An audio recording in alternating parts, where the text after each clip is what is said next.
Welcome to this week's edition of Military Trailblazer Office Hours. Thank you for taking time out of your Wednesday evening to spend it here in the spirit of community, mentorship, and learning. I'm your host, David Nava. I'm a lead solution engineer at Salesforce and a military trailblazer. Each week, we invite a co-host or co-hosts to take part in the conversation so that we can leverage their experience, expertise, and unique perspectives. I'd like to welcome and briefly introduce our co-host for tonight's session, Joseph Baba. Joseph is a threat and vulnerability engineer at Salesforce. He's also the president of the San Francisco chapter of VetForce, which is Salesforce's internal employee resource group for veterans and allies. Additionally, he serves as the Commissioner of Veteran Affairs for the city of San Francisco, advising the mayor and staff on service member and veteran workforce policy and program matters. Prior to working at Salesforce, Joseph served for over 8 years in the Navy as a cyber threat intelligence analyst and currently serves in the reserves. It's great to have you co-hosting Office Hours with me, Joseph. Welcome. Hi, everybody. Thank you for joining me. So one of the reasons why I actually got asked to take over for VetForce in San Francisco was, this dual-footed nature of having one foot in the door for Salesforce and another one in the Navy so I can help build out the community here. VetForce in San Francisco we're smaller. We're smaller than the other hubs. It's a little bit more challenging to recruit people because people natively don't settle down here if they come from the military. You do if you go to school, but not necessarily from the military. You go or retire in San Diego or something. But it's been great to be part of this, to build out the community here.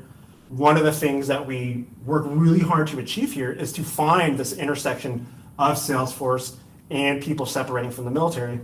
So when David asked me to approach, to talk about threat and vulnerability management, I was super enthusiastic because it is a growing field. If you guys watch the news at all in the last years, every single day, or almost it feels like every single day to me, there's another security incident, there's another thing out there that keeps somebody else up at night that somebody like myself has to go solve, or at the very minimum tell somebody not to worry about it.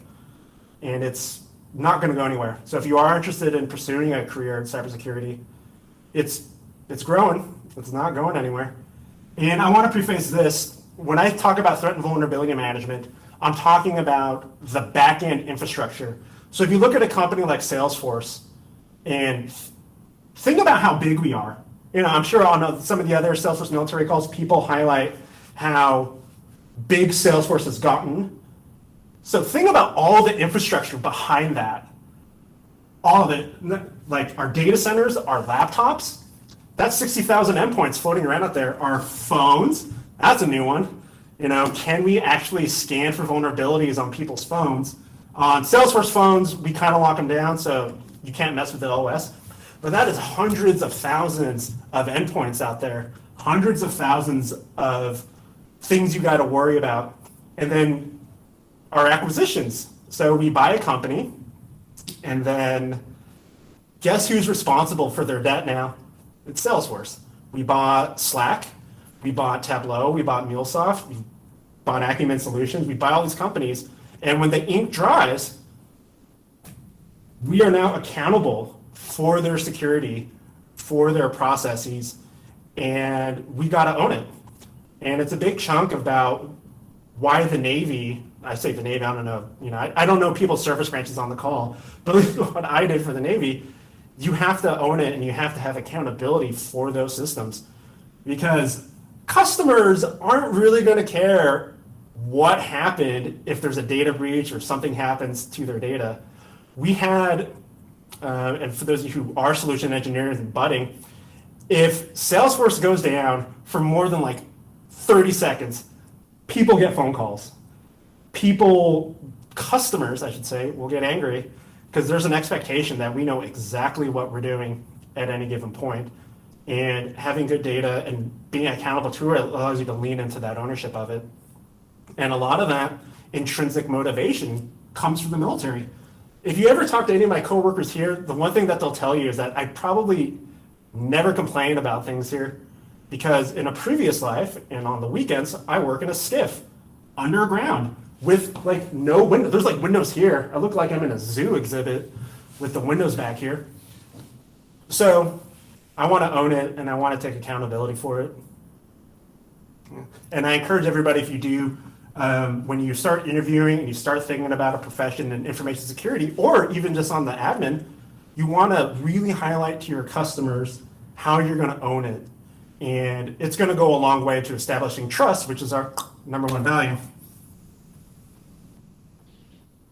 That's awesome. Thanks for sharing your story, Joseph. And I didn't realize it until you mentioned it, really the accountability factor that comes in, because we have purchased a bunch of companies, and like you said, people just expect them to work, but that obviously requires a lot of work and effort. It doesn't just happen. So that's interesting. I want to quickly, because I see some new faces in the crowd, like to go over just some admin items before we go ahead and kick off the general discussion.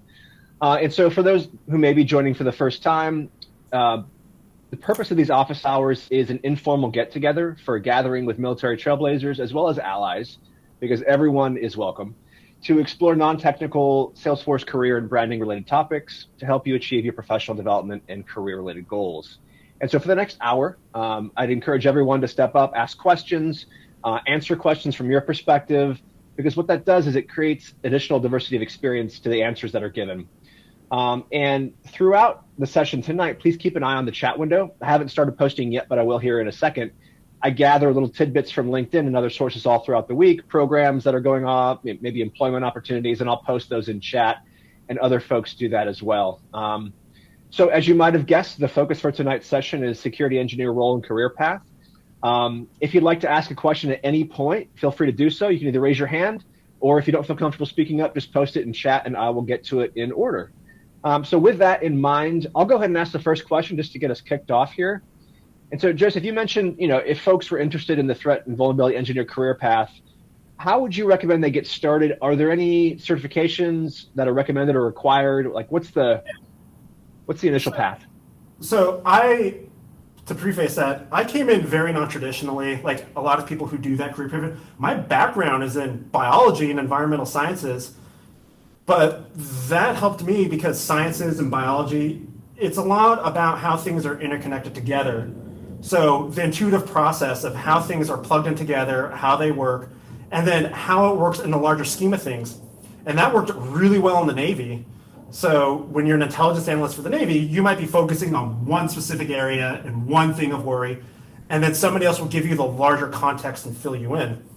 So I was able to marriage up basically my military understanding and my academic training together and understand intuitively about those processes. So when you're starting off, look at and examine what you're thinking about. Like, do you want to focus on like DevOps, and I noticed, David, you actually talk about DevOps coming up, and I think that's awesome because that is another growth field that we are routinely hiring for here and everywhere else. But figure out, do you want to work on policy? Do you want to be hands-on more like I am? And then once you kind of talk through that, because when you say you work in cybersecurity, that could be a whole swath of things. But in terms of certifications, there's a handful out there. If you're in the Navy, and you join the Navy, you can get Sec Plus, which is a very basic and very broad, and basically helps you learn the lingo of how people talk in this field and what they worry about and what you should be looking out for when it comes to talking to somebody not in your team about it. And that's how kind of I got started. I got recalled active duty to go work for a 3-letter intelligence agency in 2015, and I worked for a senior 04 who had been in the Navy for way too long. And I kind of learned from him how people talked about security at this 3-letter government agency. And that's where I picked up the lingo. And that's where I started to understand intuitively how these different disparate systems work together and the inherent risk behind them. So if I tell somebody like, hey, if we don't fix these patches or fix these vulnerabilities, it could create a hole for somebody to maybe install malware for crypto mining, which is a huge deal if you're in the cloud. And here's the potential impact. It's the same way in a biological system. If you have an invasive species, that's basically malware in and of itself. So being able to marriage this up in a way that made sense to me certainly helped. And then intuitively understanding it and then getting some practice around certs. All these marriaged up. So I started pivoting into this career about 5 years ago. I got was recalled active duty, learned a bunch of lingo, then got picked up by a consulting firm. So if you are looking to entry, those consulting firms are a little bit more accommodating, and they will train you as well. So your Accentures, I worked at KPMG for a bit, and then from there, I started pivoting more and more, and then I got picked up by Salesforce. That's awesome. To provide additional context, I guess, for folks that are just learning about your role for the first time, could you talk about like what your some of the typical things you do during the week, what those are? Dramatically overreact to everything. After that, though, a lot of it is risk reduction, and I say that in a very technical sense. So, like I mentioned at the very beginning of the call, we have hundreds of thousands of endpoints and hosts skulking around out in the world. And we've gotten better at it because at one point we had all these configurations out there and how it was configured. But now that we've kind of standardized it, we do a lot of like something simple like, hey, in the news today, Microsoft just announced that their servers are vulnerable. Here's a patch. Here's what the vulnerability output says. And somebody will come running to my team and say, are we impacted by this? That is the first thing that they'll ask. Are they impacted by this? Are we as a company impacted by this? And then the second question is, if we are impacted by this, what are you doing to fix it? Or how many? So that's where my team will come into play. Hey, Joey, I was just reading in Ars Technica that this vulnerability is out there. Are we impacted by this? And then you go, I don't know, because I'm probably not going to know off the top of my head sometimes. And then we'll look at our various security centers and then build a scan profile around it. We use a tool called Tenable for a lot of our scans, and then check all these different environments to see if we're impacted by this, and then build reporting so then we have a solid understanding of intelligence. It's all information until it becomes actionable. And that was another Navy thing. If nobody told you the difference between information and intelligence, intelligence is actionable. So now I have actions. Hey, in this environment, we have 22 hosts. There's no patch available yet, so we got to sit tight. But when a patch is available, here's how we're going to integrate it. And then a few days later, we integrate it, we patch it, and on to the next thing. And that is a reoccurring thing that we do. The other thing that we do, that I personally do, it's kind of my thing, we talk a lot with our external government auditors. So for everybody who's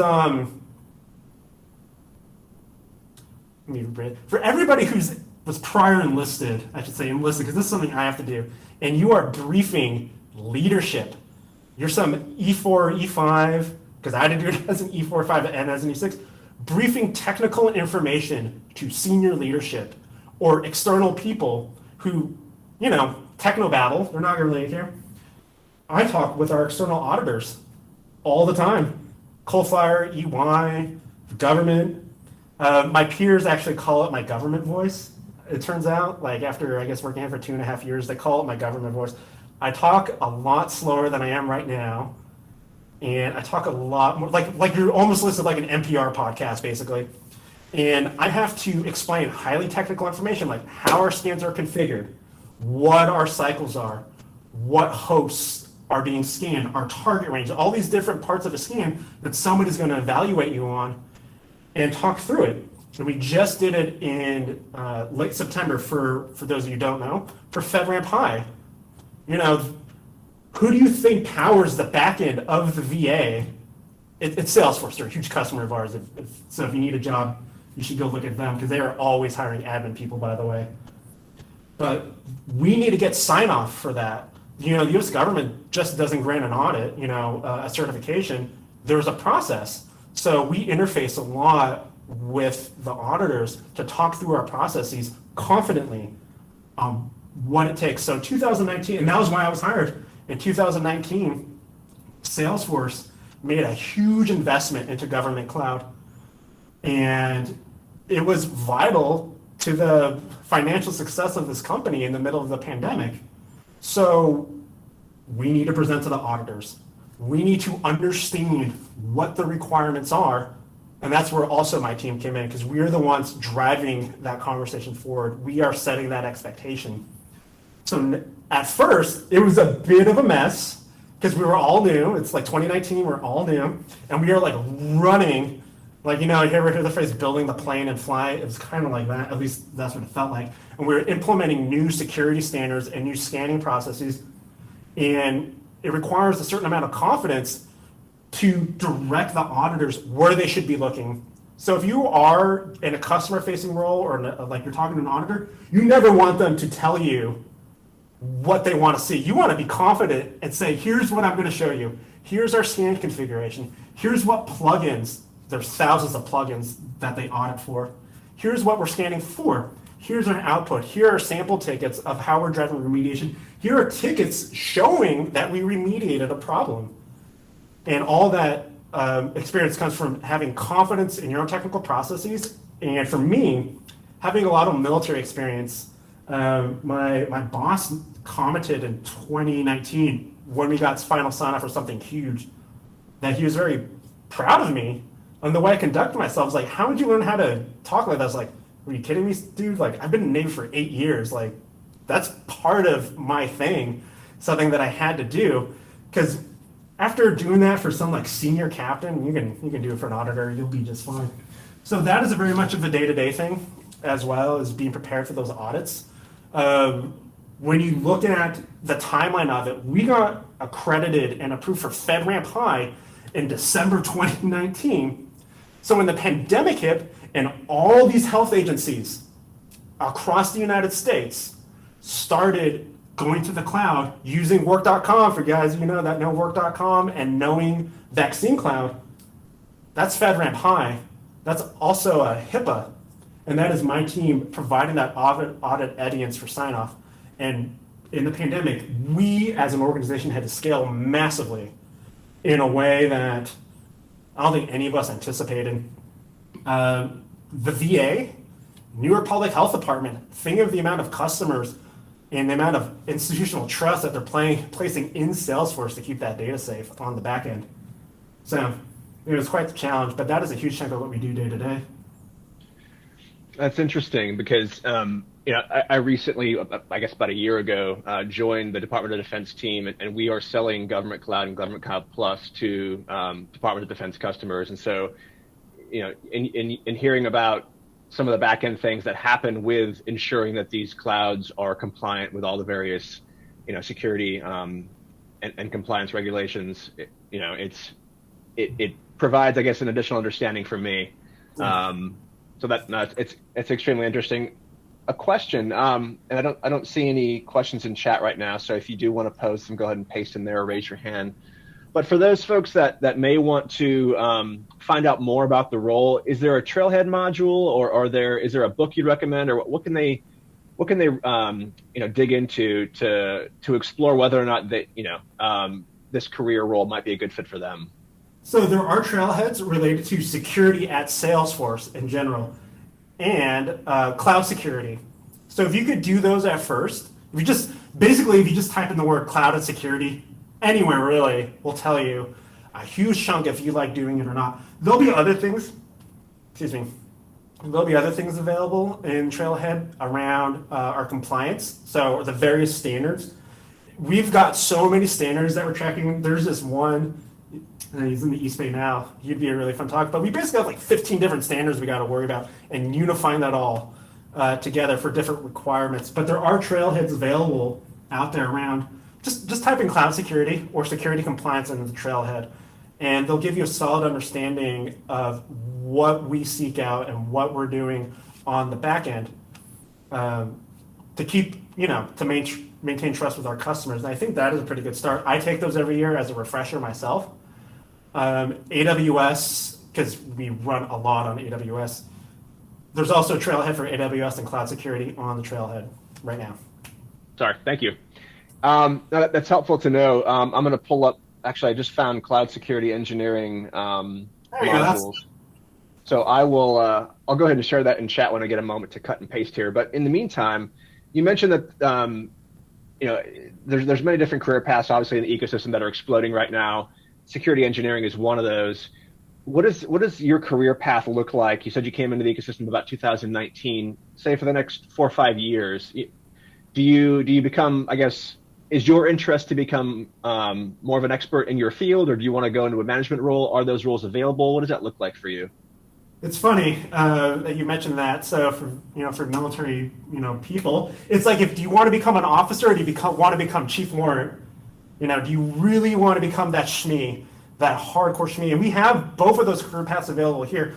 On the chief warrant side, that's where you become a senior, you become a lead, you become like a principal architect, and then you definitely become a chief warrant, because nobody will ever see you again, and you occasionally rain the random knowledge from above, because you just know the system so intimately in the way it's plugged in together. For the management side, at least again, from the Navy IW community, if you become manager, you're going to be managing people that are just smarter and more technical than you. That's the way it is, because I know our officers in my reserve unit, they have lamented how the enlisted are often smarter, more technical than they are, because they might have been driving boats for a living, and now all of a sudden they have all these engineering nerds that they are now trying to manage and lead, and there's a hierarchy there. But both of those career paths are wide open, not only here but at other companies. I like Salesforce. I'm definitely going to be sticking around here long term. But if I lean into more of the cloud security engineering and more of the hands-on stuff, then I become like a senior and a lead. If I want to go into the people management and manage a team of engineers, Salesforce has leadership programs for the engineers. My boss, funny story, when my interview process here was a little bit idiosyncratic. So in 2018, I got recalled active duty. I got tagged for a mobilization. I got sent to Iraq in late 2018. So I got to tell you, nothing like showing up to Baghdad in July from San Francisco. It was awesome to be somewhere where the thermometer broke in the middle of July, and then having the server room catch on fire. It was great. And then in the middle of all that, I got sent to Erbil, which, if you don't know, is in northern Iraq. Salesforce contacted me via LinkedIn saying, we think you'd be a great fit for Salesforce. And when you're deployed, if you're a reservist and you're deployed and you start thinking about your career at home, man, it messes with your head, because you can't think about the future and interview for a job while you're getting the incoming alarm going off, or you're working weird hours. So I didn't really think anything of it. And then when I got home, that's when they re-engaged with me and really made a push to hire me, because that's when they were like, okay, we need to strategically invest. So the guy who's now my boss was a senior at the time, and he knew everything. He was like an OG. Basically, anybody that's worked here for more than 3 years, I feel like, has this wealth of knowledge. And he knew everything, the way it worked together. And he liked that I had a military background, and that I knew what a remediation cycle was, and I can talk to it. So when we were in San Francisco, he interviewed me. I'd just been back from Iraq for a few months at this point. I was looking to leave my other company because they had just been bought out, so everybody was leaving. And we went to a Japanese restaurant. If anybody's in San Francisco, it's very, very pricey. It's a sushi place. And I ordered for him. He had never been there before. I ordered lunch for somebody interviewing me, like a gentleman. He had never been there before. So I interviewed for him. And we actually didn't talk about the super nitty-gritty details of what it was. He was trying to suss out my internal processes. He was trying to understand how I would approach problem. So one of the things around cloud security, you're going to want to know what a CVSS score is, or what an SQL injection is, sure. But what he was really looking for is to see how I would solve a problem that got floated to him. Because at the time, we didn't have anybody. We didn't have any hardcore vulnerability engineers. We didn't have anybody working in the GovCloud space. We do now. So it allowed me to focus more on the processes of it. And then from there, interviewed, with the people that became my peers. I had a security clearance. So this senior director, who's now even a more senior director, she saw my background, and she had worked around DC, and she knew I had a security clearance based off of my background. She's like, oh, you worked at said 3-letter agency, you must have a clearance. And somehow I made some joke in the interview about being born. because when I got my security clearance, the interview, my mom is from Mexico, and they asked me, oh, how long have you known this foreign national? I was like, and somehow that anecdote made it to an interview here at Salesforce, and she said that by far was one of the funniest interviews she's ever had. That was include a birthing story in it. But that, she liked that. She knew I would fit in really well with the team after that, and that the pressure that we were going to face as a new organization, we were going to thrive. So work in security isn't for the faint of heart, by the way. It's stressful at times. You have incidents. You have said customers breathing down your neck. This whole GovCloud thing, by the way, Parker Harris is very much invested in it. It was like his brainchild from what I've been able to glean from some of the other people. So all that stuff factored into the interview and why I got hired. Now, 2.5 years later, the guy who was my senior is now my boss because he got asked to move into a people leadership role because he knew where all the skeletons were in the Salesforce security closet. He was there when they were built.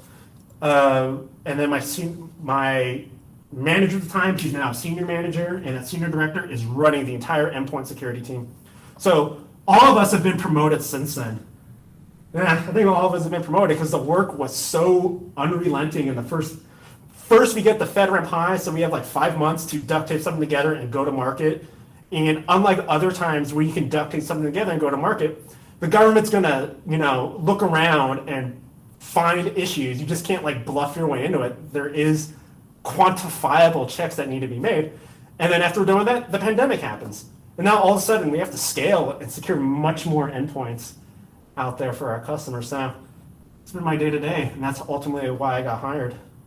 Sorry, that question was way too long, but my interview story is to me really funny because I didn't network with anybody. I didn't hustle and grind and some of the other things you saw. Salesforce typed in a keyword search and threat and vulnerability and intelligence. They typed in 3 keywords for the San Francisco Bay Area, and my name just kept coming up. So then naturally they reached out, a source reached out to me. And originally they wanted me to work in DC. So if you do want to go onto the GovCloud side, you're either working here, Seattle, or DC. Pick one. And that's where all the jobs are for this. A lot of them are for GovCloud. Sorry, David. That's interesting, and just I guess another great reason to really update your LinkedIn profile so that you're hitting on those keyword searches, because it definitely helped you out. We've got a couple questions, but before we get to Elio's and then Dennis's questions, I wanted to take a pause and grab a quick screenshot. So totally optional. If you'd like to participate and unmute your video, you can. And if you're in your pajamas and or having a bad hair day, don't worry about it. I'll share this on social media tomorrow. You guys can also share that as you see fit. So let me go ahead and find my photo. The best part about being a sailor reserve unit in California is that I go to Hawaii for my train. I don't know where you guys are going. One of the best benefits here for reservists and guard, because there's 8 of us in a company 6,000, there's not many of us, is that they do military pay when you go on orders. So instead of some differential pay or getting a hearty middle finger when you go on orders, Salesforce takes care of you. And I've heard anybody that's a guard or reservist, I'm sure has a horror story of somebody that they work with who gets recalled to active duty involuntarily, and they get screwed. And Salesforce makes steps to really be a progressive workforce, because in the last year, as a hub leader for VetForce, a lot of people have approached me from the Guard, not so many reserve, but Guard in particular, worried about their career and jobs if they go out. So there's a dude, David, if you have a chance, talk to Bradley Core. He's out in DC. He's in the DC National Guard. He was recalled to active duty on a Friday, and he has to go rock out the door on Saturday morning. And then the weirdest part for him, he lives in DC and serves in DC. So when he's done, he took an Uber home last time, just stopped at the Armory and took an Uber home. And pivoting back and forth between those two worlds is really strange. For me, I have an emotional and mental separation from here. He doesn't have that luxury. So over the summer for the reserves, I got recalled active duty to Hawaii for about a month. And just in case you're wondering, yes, nobody respected me after that because nobody hears I have to go back to active duty to Hawaii for a month. What everybody heard was I have to go to Hawaii for a month. So, yeah, tough life. It was either there or go to DC, and nobody picks DC when they're in California. If it's a choice between Washington, DC, or Hawaii to go serve your duty, everybody picks Hawaii. But Salesforce looked out for me at that time period, and that's another reason why I like trying to help out the veterans group so I can pay it forward. Yeah, that's awesome, and we definitely appreciate it. I wanted to get to a couple questions. Elio, I think you were first, and then Dennis.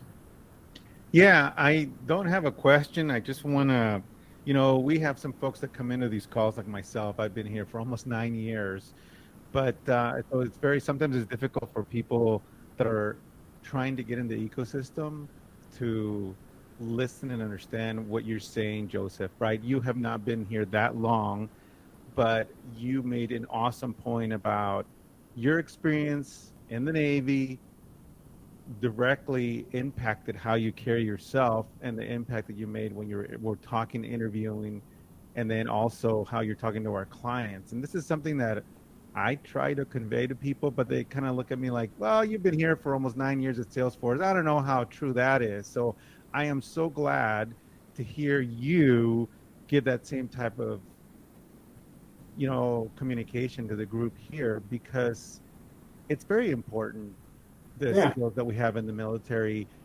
To your point, I got out as an E4, right? But, in artillery, we're giving, mission briefings to full-bird colonels, and you have to have your act together. You don't just gaggle into an XO pit and have to talk to a bird colonel, right? You got to give them a report of what you've done. And I think that type of experience is very hard to find in the real world. And so you just made, some really good points. And I hope people here understand that there's a lot of value into our military background that translate right into that private sector.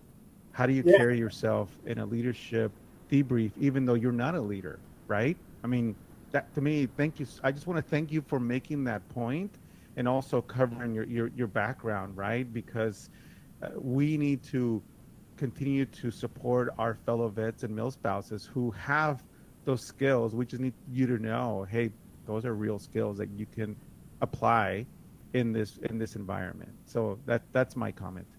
It's really funny. My hair is super long right now. I mean, it's actually drifted out of regs.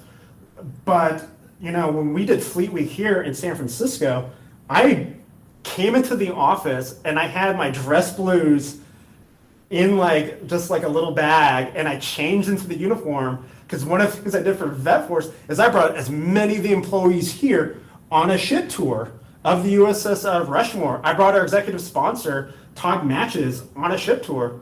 One of the funniest thing that day was watching Todd Matches, EVP of Legal at Salesforce, explain to the command triad of the USS Rushmore what Salesforce was, because they didn't know, and it was really funny. I was trying not to laugh at it because it was, how do you explain Salesforce to somebody in uniform right now, especially a frontline sailor or Marine? What Salesforce does. I tell everybody that we just sell stickers and T-shirts because that sounds more believable at times than a CRM. But watching him trying to explain it, really see some of the hurdles on both sides that we have to overcome. So I changed into uniform in the office and left. And then, the handful of people I know, when you see somebody in uniform in San Francisco, it's pretty funny. But seeing it in the tower was different, to say the least. Because at least one or two people are like, you're in the Navy? It's like, yeah. How long you been in for? It's like, probably over 8 years now. Look, I have a service drive. It's like, you don't look like or carry yourself like you're in the Navy. And I'm like, cool. I mean, I don't know how to respond to that. So it really, highlights, the switches that, and kind of like the maneuvering some people have to do, because I certainly, and you see it a lot, unfortunately, in some of the veteran communities where your military experience becomes your entire identity. And it can be frustrating to shake people out of it as here. So I try to encourage people to broaden their skill sets and horizons. At the same time, I am still accountable to the Navy. We just had for the first time in a year and a half, almost 2 years, We did a PRT, a Navy PRT. It was a really fun morning because you're like, oh man, I haven't done this since the pandemic. So we're out running the track, and it was funny because the Army, we're at a place called Camp Parks, and the Army's out there. And the Army, if you don't know the Army PRT, they're doing like some CrossFit exercises or something going out there. We're just running in circles, but I'm still accountable to that. So I definitely feel like at times I have to be very cognizant of my audience. I have told my team, my boss, all my peers here, hey, if you ever see me acting a fool and maybe saying something I shouldn't have been saying, you are more than welcome to call me out. Because I struggled with that when I got back from Iraq. Because I got back from Iraq, went back to my old job, and just tried to go back to work. And I just didn't, I felt really awkward actually, because people were asking me weird questions. I didn't have the awareness to deal with it. Now that I do, I tell my peers, hey, if you see me saying something maybe I shouldn't say, when Vet Force internally sometimes gives a talk, the Office of Equality will tell us to do two things. Don't swear and don't make fun out of the place you work. And it's like, do you tell the other ERGs this? Like, no, just you. It's like, that sounds about right. But I need that feedback. It's going to be part, because we're a huge company, we're a big team, and if I go, full vet bro in some of the highly technical stuff, people are not going to want to work with me, and ultimately we're going to be insecure because of it. So I try to be very cognizant of that stuff. It's funny because coming from the Navy, I went into work for a consulting partner prior to coming to Salesforce, and then moved over to Salesforce, and it was very focused on don't use military jargon, don't speak speak like you're a civilian, because you want to provide the proper context and not leave people confused. And so I worked really hard over that year to kind of work all those little nuances out of my language, and then I got hired as a solution engineer for Department of Defense, where it's encouraged. So I'm like, so I had to pick it back, and now I'm use all my military jargon again. So just a funny anecdote. It definitely comes into play sometimes. Some of the jargon, for sure. Yeah, no, it does. Wanted to ask Dennis's question for him. He says, on a day-to-day basis, Joseph, how much of your work is done in the actual Salesforce org, and if so, where in the setup menu do you work? So that's a great question.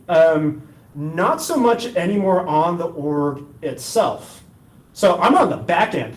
I'm on the super, in the bunker back end of it, on the host itself. When it comes to the application, occasionally for the audits, I will be, so if you guys don't know, web application scanning, a tool like Burp Suite or White Hat or Accunet, there's a bunch of tools out there.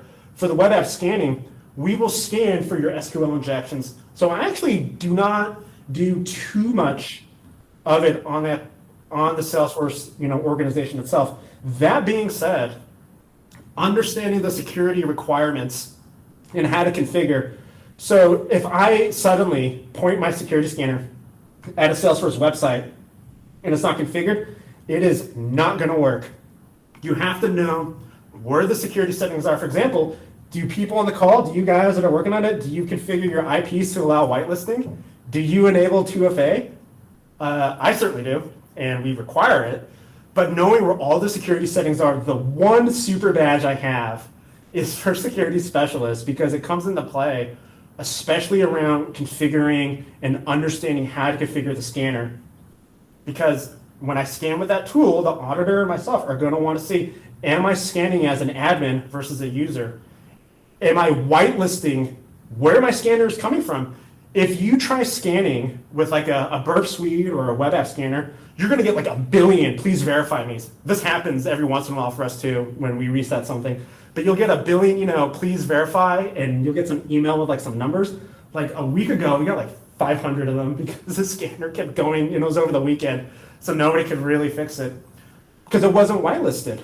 So knowing where the whitelist is and knowing what IPs to whitelist, and then knowing system entitlements as well. That's another big one. That's an audible item. Who has access to what? What profiles do you have and entitlements do you grant people in your environment?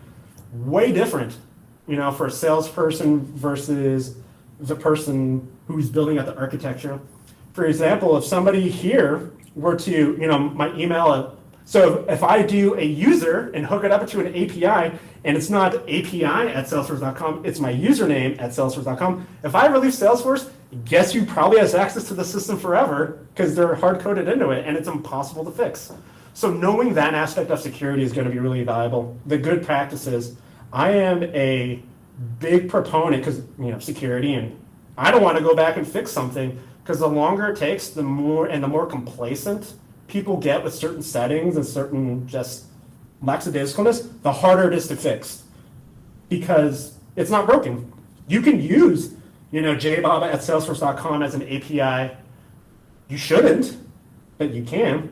So I worry about that kind of stuff, if that makes sense to whoever asked that question. Thank you.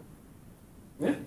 Awesome. Thank you, Joseph. We've got a question from Torin here. And Torin says, Amazon offers free AWS training for vets, mil spouses, and transitioning service members. Would you recommend attending one of these AWS cloud certifications to be more competitive for an individual contributor role in security? Oh, yeah, for sure. Like I'm working on mine right now. In between all the other myriad of stuff I have going on, I recommend it. If you can pair up the security stuff with like your admin trail, guess who our public cloud provider is? It's Amazon. That's the punchline. I'm talking like a room of people on a virtual call, but we deploy heavily on those services with follow-on work going to those other clouds. So understanding how Salesforce is going to run on a cloud and the security behind it is going to be valuable. And then you combine with institutional knowledge of maybe how a government system works. That makes you super competitive. And if you have a clearance, basically you can hook your own, rent your own ticket in some places. So, it becomes more and more of a funnel. You become specialized. You know the expectations of what the cloud is going to look like. You know the expectations of how to build and deploy a Salesforce environment for a new customer. And you're going to set yourself up for success. And then you're going to know how to talk about it in an interview or to a customer or to your peers. And that is a super, I think, critical value add that everybody on this call can do. That's a great answer. And there's also quite a bit of content, I think, as you mentioned earlier, for Amazon on Trailhead. So make it over there. There's a few trails. There's probably like 15 or so different badges you can earn. If you haven't been taking a look in the chat, not only did Torin post the link to some of that training, but I've been posting links as well. And let's see, I think Lindsay, Ashley, who attends our office hours, put together a presentation on the different career paths in Salesforce. And so that's the last link that I posted. It's a presentation that she developed with another solution engineer. So a really great document there to read about. Joseph, I wanted to pivot for a second and move kind of away from security engineer and more into the realm of giving back. So you actively volunteer your time to give back to the veteran community. Can you share how this has impacted your career? Yeah, I never thought I'd be doing something like this. Really look at where I am. That plant is real in the corner. I never worked in a government building with a real plant, let alone a SCIF, because there's no windows or sunlight in there. So I never thought I'd be doing something like this. And a few years ago, my friend, Lieutenant Colonel, still in the reserves, Lieutenant Colonel, he was a major at the time. So Major Michael Hallinan, MAR-4 Cyber, Marine Corps Forces Cyber, said, have you ever thought about working as an information security engineer or working around information security? And I didn't know what that meant really. And he had done work like that, for the Marine Corps and Cybercom. And he explained it to me. I was like, oh, that's something I think I could do. So he kind of massaged me and told me and coached me on how to pivot. And that's when I got hired at KPMG.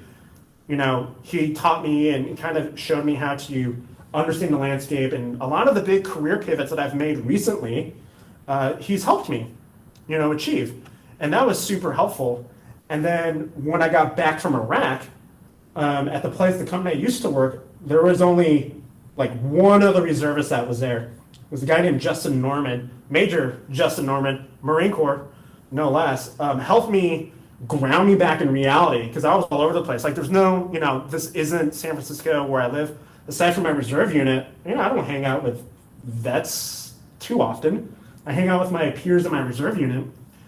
But it was really tricky. So he kind of helped me tether back to reality. And I was extremely grateful, for that. So that became a big driver as to why, I actively participated. And in 2019, the VetForce SF Hub was kind of stagnant. The guy running it was just overworked.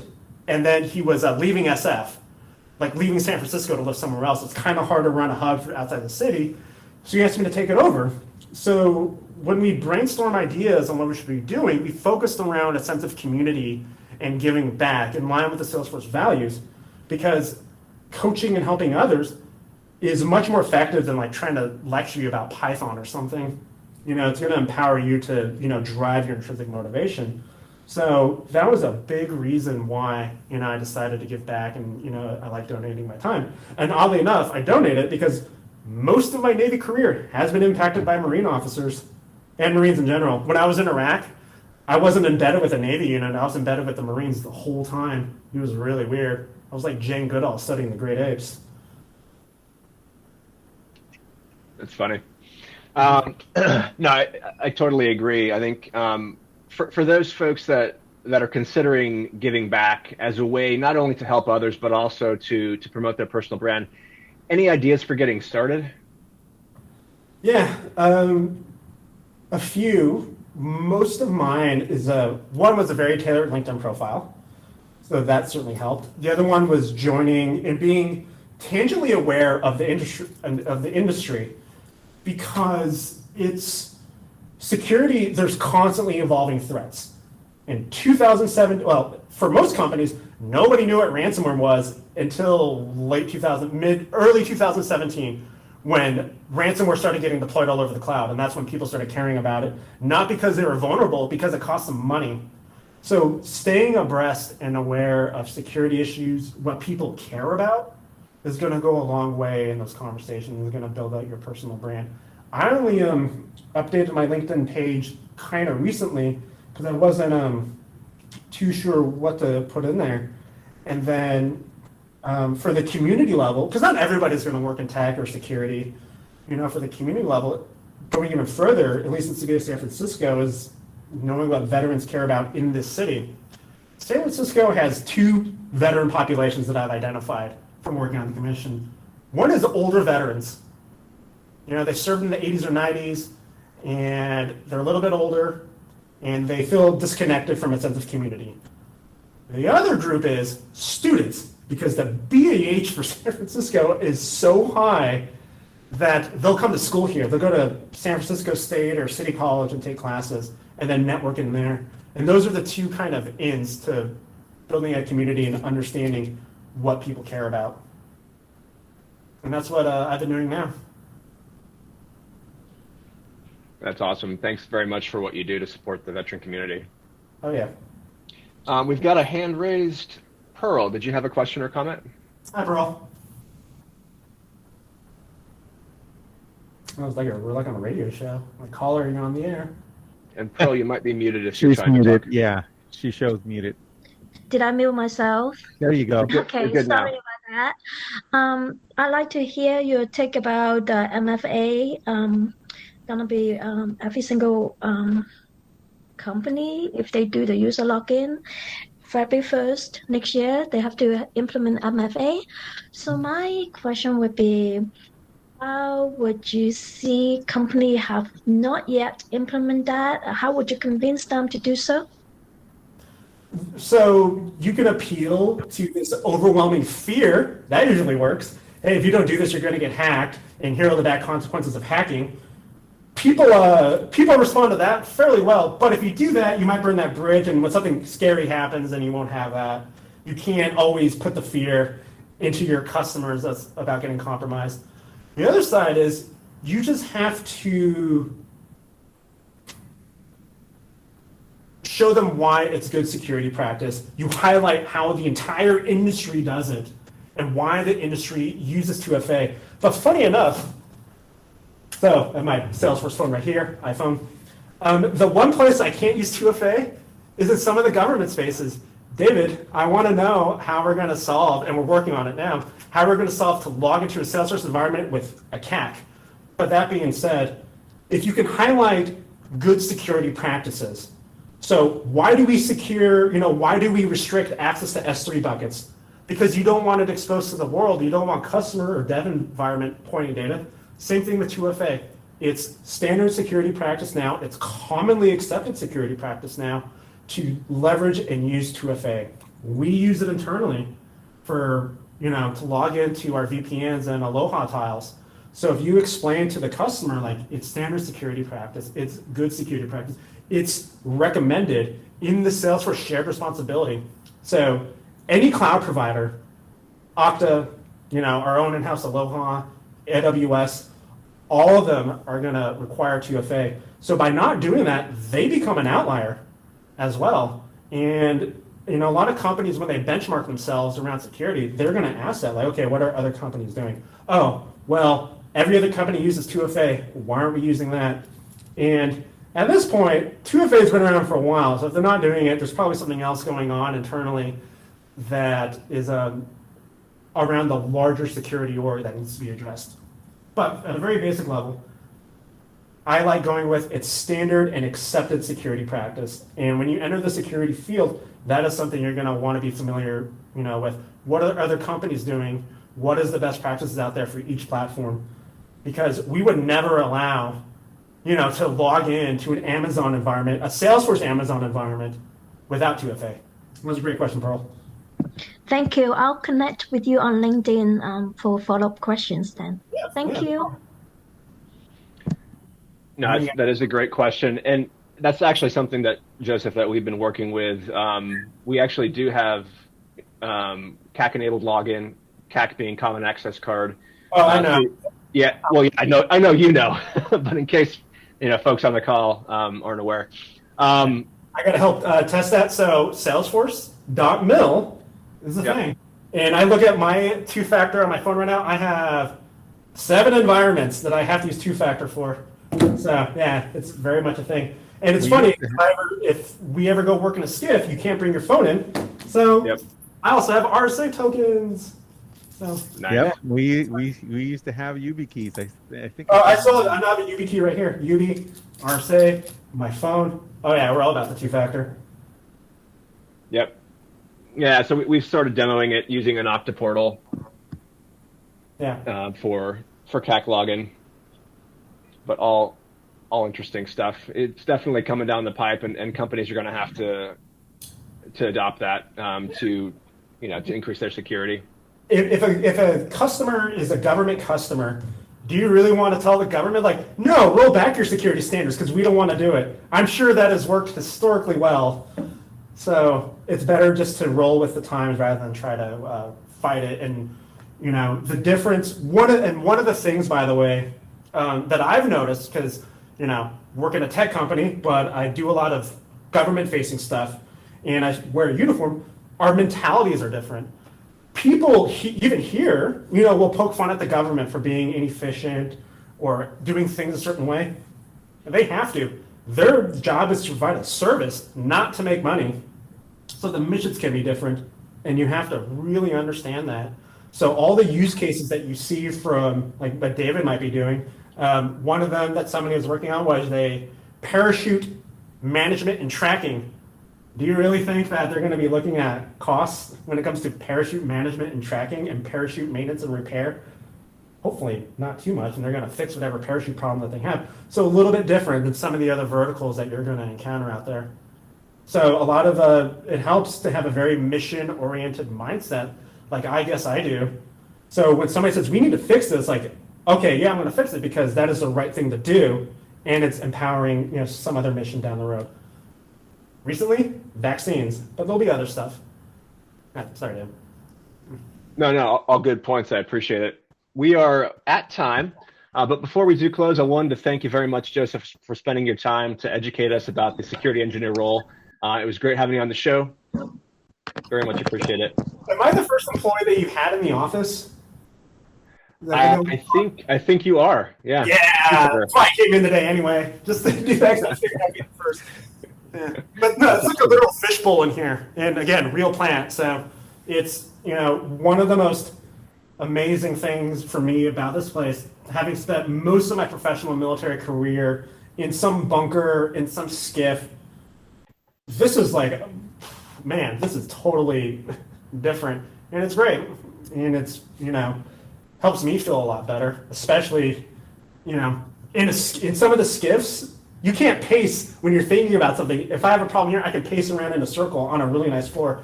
Can't do that in the Navy. And you have free snacks there. Let's not And I forget have about free that. snacks. They make a bomb mocha latte on the Ohana floor in the tower. Tower. That was another thing, David, before we close out. Yeah. When the USS Rushmore pulled into San Francisco for Fleet Week, they did not have a lot of fixed navigation points because it was so foggy that they couldn't see anything. The one thing that they could see was the tower. And that was their fixed point of navigation as they maneuvered around the Bay Bridge. So it was so foggy, they canceled all the air ops. They were going to do some cool air ops like SF Fire. They couldn't do it. So then they used the top of the Salesforce tower as a navigation marker. And then they didn't know what it was. Like, oh, that's that big, what company owns that building? So when we did the ship tour, it's like, when everybody on the call, and they're proudly telling people that they work at Salesforce, wait till you encounter somebody in uniform that doesn't know what it is. It's almost shocking. It was so funny. Me and some of the people trying to explain what we do. It's like, what is Salesforce? Like, oh, we're a CRM and we do this. I don't know what that is. We own the building over there. Oh, okay. So you must be like successful or something. It's like, yeah, I think so. Yeah, there's definitely a metaphor there, being a beacon for navigation. We'll go ahead and close it out there. But before we do, if you want to join us next week, we've got Colin Trent joining us for Office Hours. He'll be talking about what it's like to be a marketing cloud solution engineer, and we'll be exploring marketing cloud-related career paths.